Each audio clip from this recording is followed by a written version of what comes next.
Namaste students. Now today's class we are going to study about the one more system which is present inside our body, that is endocrine system. Our nervous system controls and coordinates the functioning of different body parts and organs. Similarly, our endocrine system brings coordination by means of chemical regulators called hormones. The complexities of our bodily activities are extensive. Thus, they require to be regulated in such a manner that every activity takes place at the right time in the proper order. For example, thyroxine. It stimulates the metabolic rate, which proves essential for normal growth and development.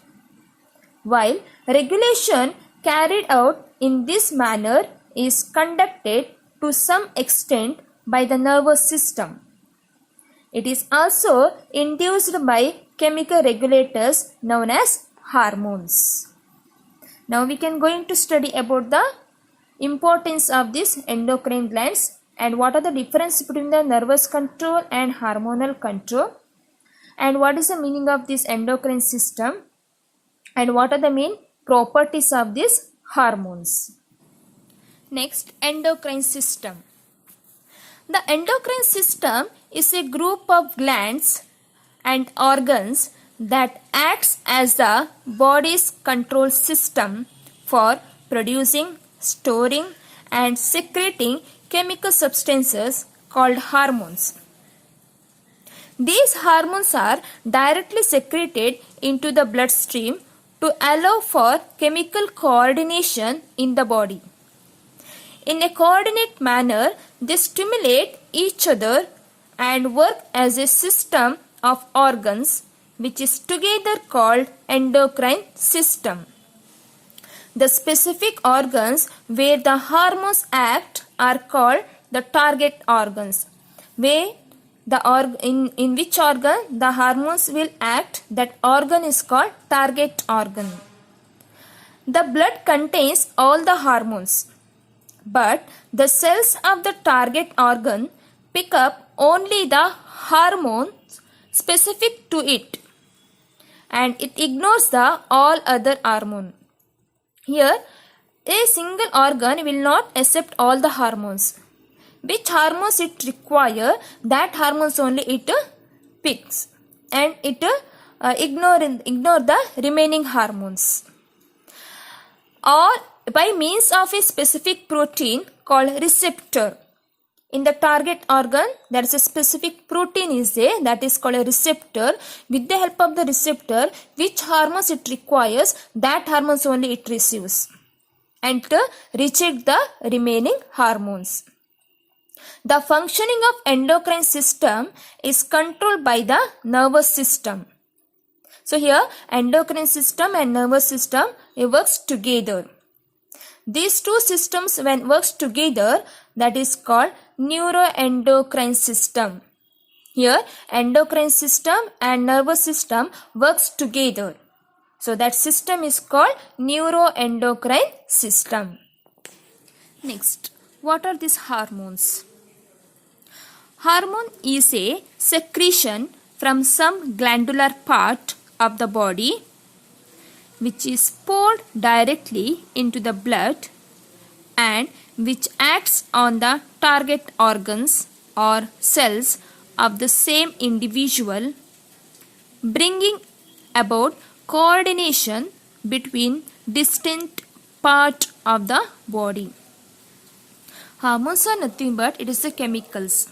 It is secreted by a special type of glands, and this secretion is directly poured into the bloodstream, and with the help of the blood it will go to the particular target organs or the cell. So in that target organ or cell, it brings some of the changes or it brings the coordination. So that is called as a hormones. Hormones are chemical messengers or information molecules secreted by the special type of glands. That glands are called endocrine glands. If a specific part is nothing but it is a target organ or cell, if it shows the effect only for the target organ or the cells. And these are the chemical regulators. Hormones are the chemical regulators. Next, general properties or general characteristics of hormones. First one, hormones are secreted from their source directly into the blood. The hormones are secreted by the endocrine gland and they are directly poured into the bloodstream. Second, they regulate the physiological process by chemical means. They affect the enzyme systems of the body. Here you know hormones are chemical messengers. They are made up of chemicals. So they regulate the physiological process. Means some of the process takes place in our body, that is called as a physiological process.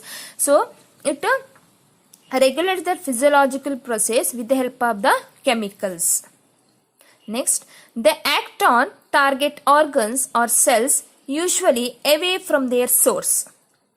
These hormones act on a particular organs or cells, but they act away from their source. It will not act near to that glands. Which gland secretes near to that glands, it won't act. It acts away from that glands. Next, hormones produced in one species usually show similar influence in other species.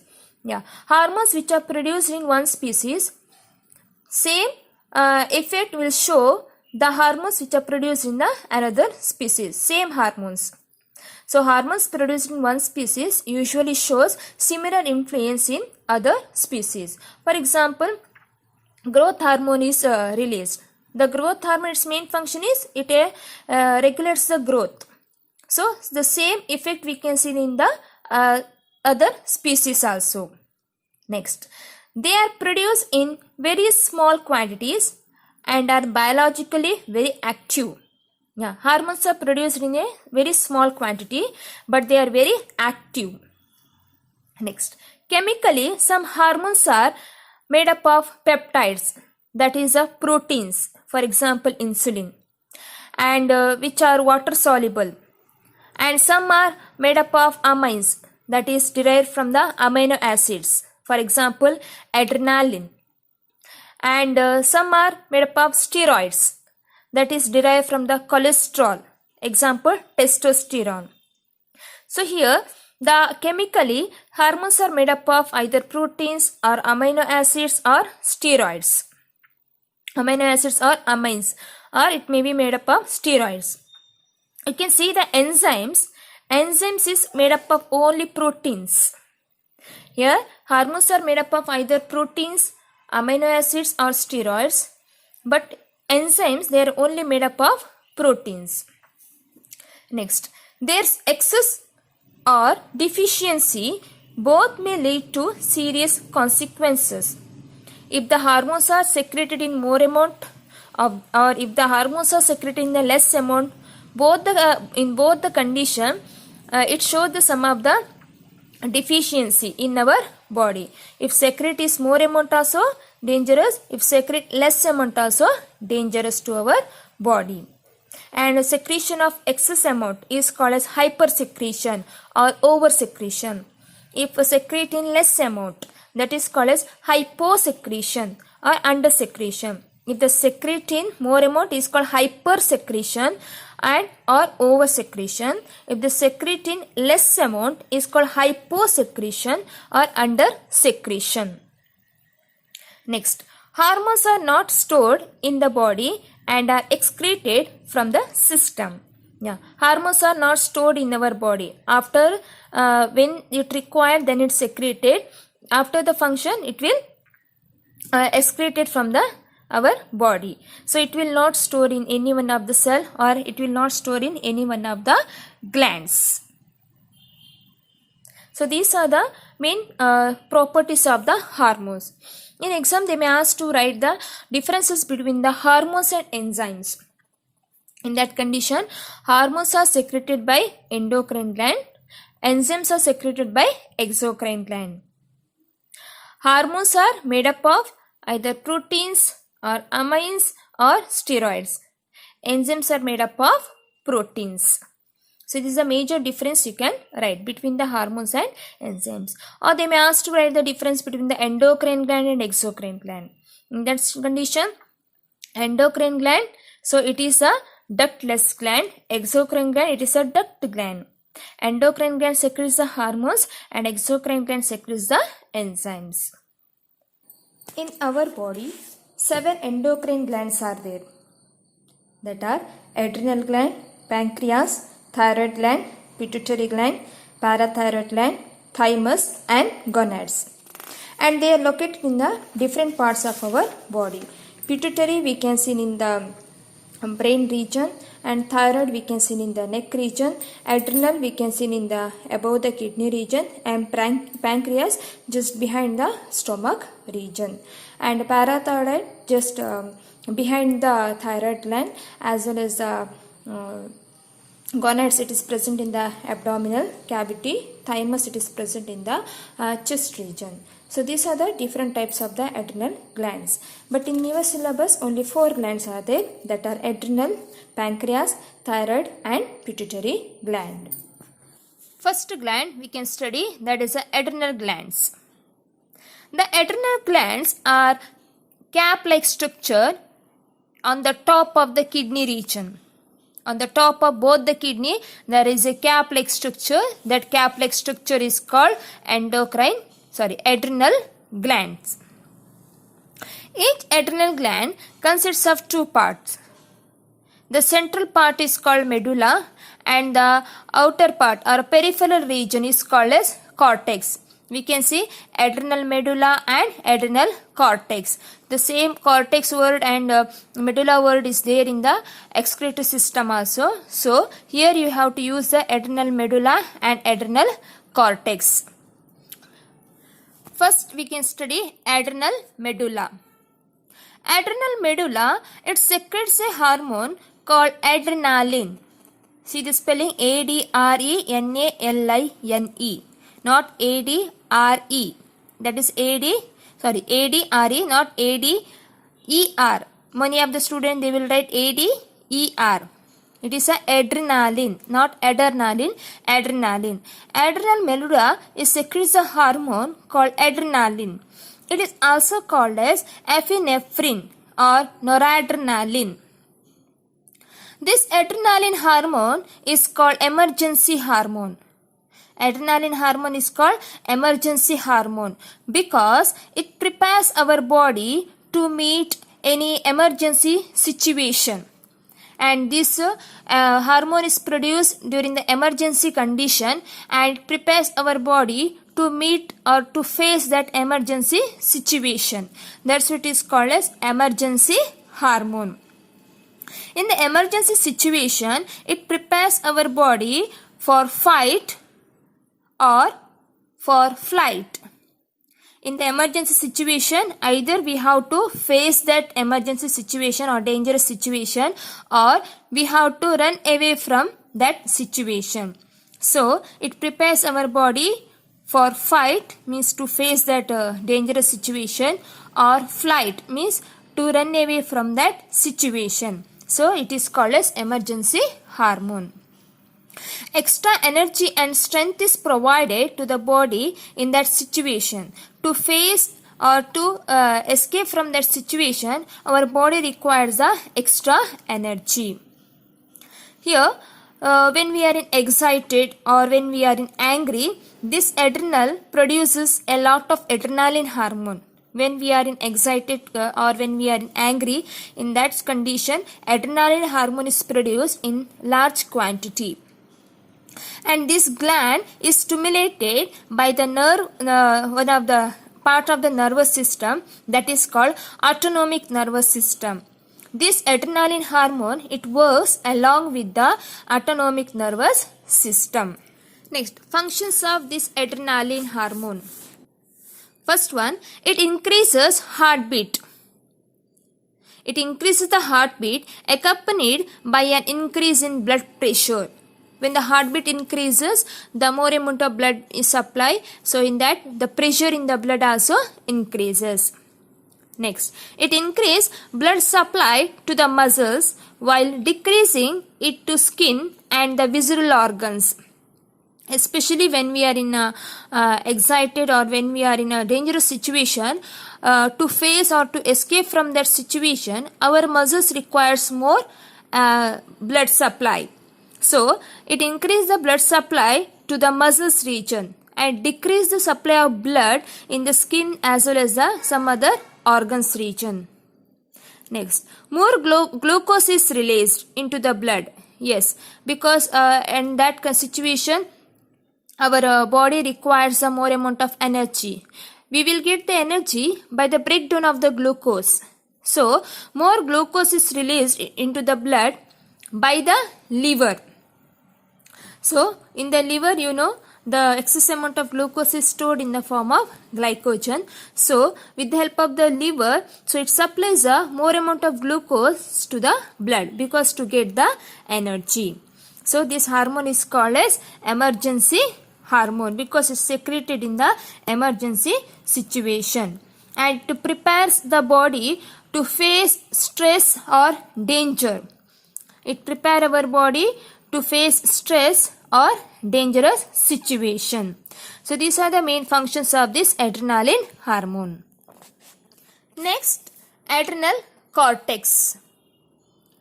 Adrenal cortex, so it is the outer part of this adrenal gland, and it secretes the hormone called cortisol hormone. And these cortical hormones are classified into two types. First one, glucocorticoid. This glucocorticoid influences the carbohydrate, protein and fat metabolism. Second one, mineralocorticoid or mineral corticoid. It influences the mineral metabolism, especially sodium and potassium ions. It stimulates the kidneys to retain sodium and excrete potassium. And what are the main functions of these hormones? First one, it increases the level of blood glucose concentration. Second, it influences the fat and protein metabolism. Next, it allows for a balanced amount of salt and water in the body. It helps to maintain the balanced condition of salt and water in our body.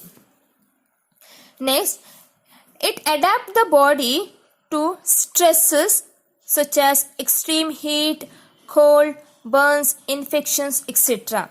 In a certain condition, our body can tolerate the stresses. Stresses nothing but it may be the cold, heat, or burning sensation, or some of the infections.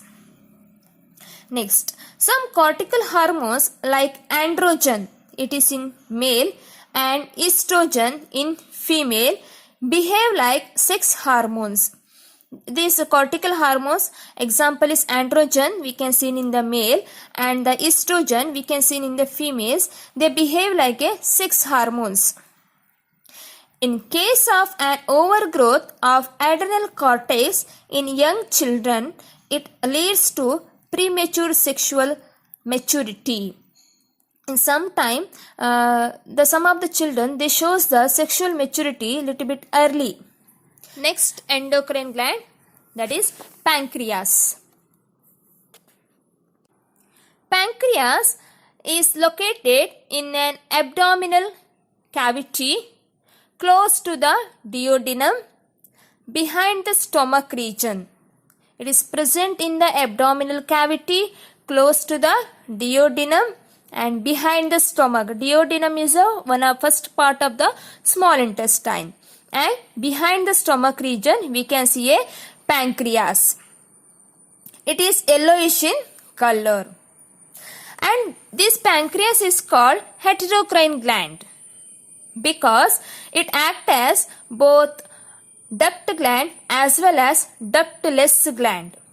pancreas act as a both duct gland as well as ductless gland, so it is called as heterocrine gland. Means it secretes the both hormones as well as the enzymes. As a duct gland, it secretes digestive juices which breaks down nutrients. These juices are poured into the duodenum, which is the beginning of the small intestine, for the digestion purpose. For the digestion purpose, pancreas secretes the pancreatic juice and it is poured into the duodenum region. As a ductless gland, it has islets of Langerhans. As a ductless gland, it has a group of cells. That group of cells is called islets of Langerhans. This group of cells, it is scattered around the entire gland. That scattered or that group of the cluster or the group of cells are called as islets of Langerhans. In the islets of Langerhans, we can see three different types of the cells: beta cells, alpha cells and delta cells. We can see beta cells, alpha cells and delta cells, and they secrete the different hormones. Especially in pancreas, we can see the four types of cells, but for you only three types is there, and they secrete the different hormones. For example, here beta cell, it secretes the insulin hormone. Alpha cell, it secretes the glucagon hormone, and delta cell, it secretes the somatostatin hormone. Here, beta cell secretes the insulin hormone, alpha cell secretes the glucagon hormone, and delta cell secretes the somatostatin hormone. For your syllabus, only insulin and glucagon hormone is there. There is no somatostatin hormone for your syllabus. Now we can study insulin hormone. Insulin is a hormone secreted by beta cells. Its main function is it stimulates glucose consumption by the body cells. Second, it stimulates deposition of extra glucose of the body as glycogen in the liver and muscles. Here, insulin main function is it promotes or stimulates the body cells to utilize the glucose which are present in the blood. Second one, it stimulates the cells of the liver as well as the muscles to convert extra glucose into glycogen and it is stored in the liver as well as the muscles. Here, insulin will not directly utilize this glucose content. It main function, it stimulates our body cells, and insulin is not directly convert the extra glucose into glycogen. It stimulates the cell, so it promotes the cell, body cells to utilize the glucose content as well as it promotes the cell to convert extra glucose into glycogen and stored in the liver as well as the muscle region. Insulin will not directly convert, it only stimulates our body cells. This is the main function of this insulin hormone. Next, effect of hyposecretion of insulin. Hypo means less secretion of insulin. So what changes takes place in our body? We can study. Insufficient secretion of insulin results in diabetes. That is called diabetes insipidus or hyperglycemia. Now we can see main characteristics of diabetic person. First one, has high concentration of sugar in their blood. Their blood contains more amount of the sugar. Next, they excrete more amount of urine with the sugar. They excrete a great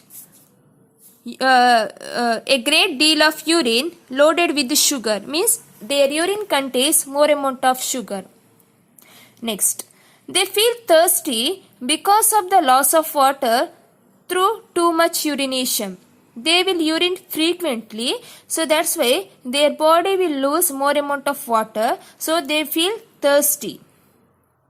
Next, they loses the body weight and becomes weak and weaker. They becomes weaker and weaker because of loss of body weight. And in some cases, the person lose eyesight or vision. The person loses or loss of vision or eyesight takes place. And catabolism of fats and proteins increases. The breakdown of fats and proteins increases in their body. Injuries take a lot of time to heal and may turn gangrenous. Here, if they get any injury or any wound, it takes more time to heal. Or sometimes that injury may lead to gangrenous. The doctors will cut that part only. So that's why the diabetic patient very conscious about their health. And we cannot give the any treatment for this diabetic patient. So there is the diabetic patient, they have to take the medicine to control the glucose or sugar level in their blood. But we cannot cure this diabetic mellitus. But we can control by some of these medicines. Next, effects of hypersecretion of insulin. Hyper means more, over secretion, or hypersecretion means more amount of secretion. First one, it leads to lowered blood sugar level. Here, the blood sugar level decreases. When the insulin is secreted in more amount, their blood in the blood sugar level decreases. That is called hypoglycemia. Hypo means low. Here, hypoglycemia means the less amount of sugar we can see in their body. Next, the brain may enter into a state of coma if the insulin levels drop below a point even for a few minutes. If the insulin level is become less in their body, the patient may undergo coma state for a few minutes. This coma state, it also causes if the diabetic patient is given an overdose of insulin. If the diabetic patient, if we take the overdose of insulin hormone, it causes the person undergo coma state, and that condition is called insulin shock. The patient undergo the patient might lose consciousness, or they undergo the coma state. That is called as insulin shock. It causes because of the over secretion or overdose of insulin hormone. So this insulin shock is also called as hypoglycemia.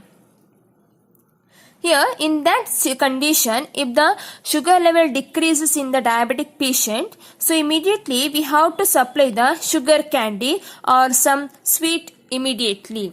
So when they consume the sweet, the sugar level in the blood little bit increases. Otherwise, the patient will undergo the coma state.